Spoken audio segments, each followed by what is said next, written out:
Good evening and welcome to Tucker Carlson Tonight. Here's a quick civics lesson. What's politics? Well, politics is a system that allows people who violently disagree with each other to reach compromise without shedding blood.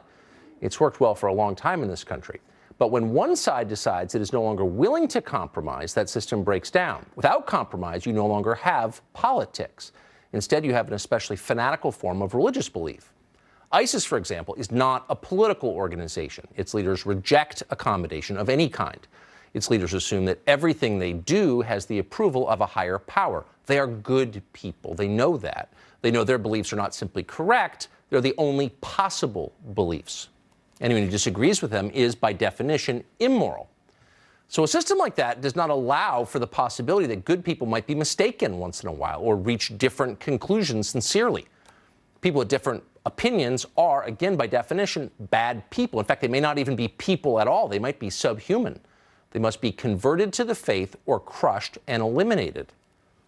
This is not an American way of looking at the world, and yet suddenly it's everywhere. And unfortunately, it now defines parts of the modern Democratic Party. Joe Biden didn't know this. Biden has been in Democratic politics all of his life, but he's taken the last couple of years off. He's been flying around the world getting rich by giving high-priced speeches. By the time Biden decided he wanted to run for president yet again, his party had changed completely, but nobody told him. So he made the mistake just the other day of saying this about Mike Pence.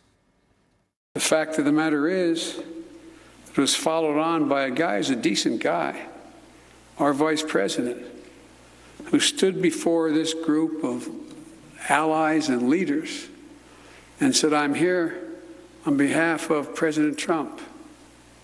And there was dead silence.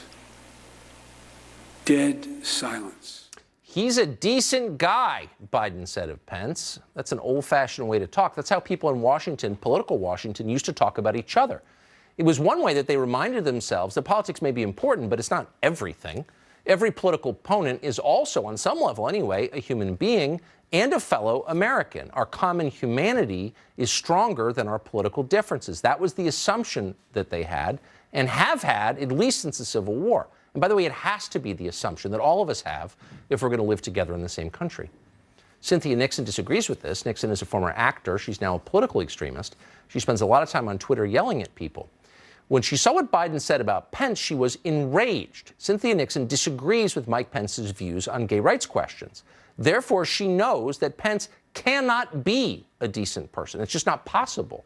She told Joe Biden this on Twitter. Joe Biden had no choice but to agree with her. "You're right, Cynthia," Biden wrote back. "There is nothing decent about being anti-LGBTQ rights, and that includes the vice president." People used to say that Joe Biden was a decent guy, too. But in the modern Democratic Party, there are no decent guys anymore. There are only people who are with the program and apostates who deviate from it. Congresswoman Tulsi Gabbard suddenly is in the latter category. How did that happen? By any sane measure, Gabbard is a staunch progressive. But she does hold heterodox opinions on foreign policy. Instead of agreeing with Bill Kristol's foreign policy, she still believes what many progressives used to believe. She wants to keep the U.S. out of pointless foreign conflicts and instead focus on domestic concerns. And for having that opinion, she's almost been expelled from her own party. Watch. They've dismissed you as sucking up to this dictator. You're a bad person is basically what they're saying. Has anybody actually debated you on the points that you're making? No. Constantly I see, again, people from both parties instead resorting to name-calling or superficial attacks because they refuse to engage on the substance of this argument about why they continue to push for and try to wage these regime change wars, ignoring the disastrous consequences on the people in those countries and the American people. So that's suddenly a very controversial thing to say in the modern Democratic Party, a place where there is no room for dissent anywhere on any issue. On Wednesday, for example, a handful of Democrats joined with Republicans to add an amendment to a universal background checks bill in the House.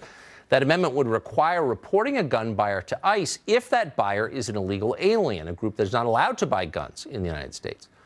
In a closed-door meeting after the vote, the Democrats who joined with Republicans on that were reportedly denounced by party leadership for their racism. The party's new ideological enforcer, Alexandria Ocasio-Cortez, warned that Democrats who helped Republicans in any way would go on a, quote, list and would have primary challenges next time they ran. So that's what extremism looks like. The enemy is 100% wrong, and we are 100% right, always. They are going to hell, and we're saved. What is happening here is a sin against God. I believe that. Jesus said, "Suffer the little children unto me." He did not say, "Let the children suffer." A time in which we celebrate the birth of Jesus Christ. Thank God there wasn't a wall that stopped him from seeking refuge in Egypt. Thank God that wall wasn't there. And thank God there was an administration like this. And while we're doing the Lord's work by ministering to the needs of God's creation, they are ignoring those needs, which is to dishonor the God who made them. Mm-hmm. We're doing God's will. We're on God's side. God loves us. God does not love the other side. They're sinners. They're going against God's will. And in fact, you know what? They could be Nazis.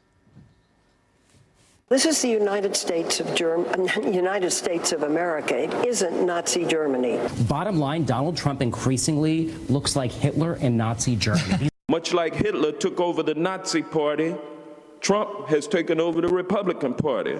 If you vote for Trump, then you, the voter, you, not Donald Trump, are standing at the border like Nazis going, you here, you here. They are the tactics that have been used through history by the worst purveyors of pure evil, including slave traders, including Nazis, including terrorists. So what you're looking at, that's not politics, it's a cult. Nuance is the enemy. Accommodation is a sin. Ask too many questions or think too many independent thoughts and you will be denounced. You'll wind up on Commissar Ocasio-Cortez's list.